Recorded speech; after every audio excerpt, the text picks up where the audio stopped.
Sensiz gəm biçmişəm, dərd doğramışam. Özgə bir ürəkdə taxtın olanda, görsən yaddaşına yadırğamışam. Məni unudarsan vaxtın olanda.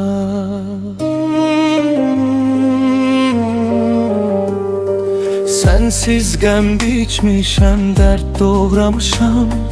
Özgə bir ürəkdə taxtın olanda, görsən yaddaşına yadırğamışam. Məni unudarsan vaxtın olanda. Soyuqdur əynini isitməz kürkün, qəlbimi aramsız döyündürürəm.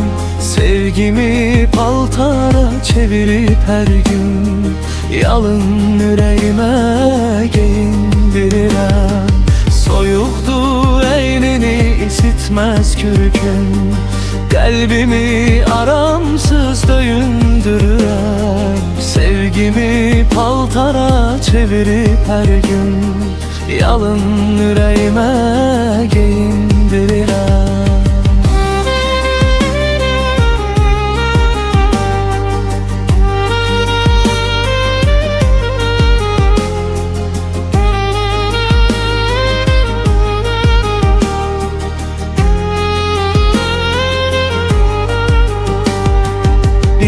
Sual önündə çaşıb qalmışam. Daha ayrılmışıq, indi nəyim sən? Özümü mən sənə yoluxdurmuşam. Sən mənim könüllü xəstəliyimsən. Bir sual önündə çaşıb qalmışam. Daha ayrılmışıq, indi nəyim sən? Özümü mən sənə yoluxdurmuşam. Sən mənim könüllü xəstəliyimsən.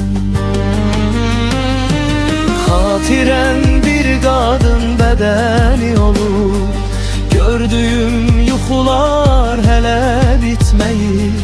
Ömrümün min qadın gedəni olub, biri də sən kimi gözəl getməyib. Xatirəm bir qadın bədəni olub, gördüyüm yuxular hələ bitməyib.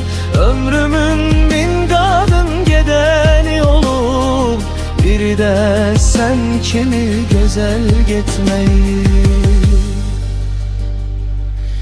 Görsən yaddaşına yadırğamışam. Məni unudarsan vaxtın olanda.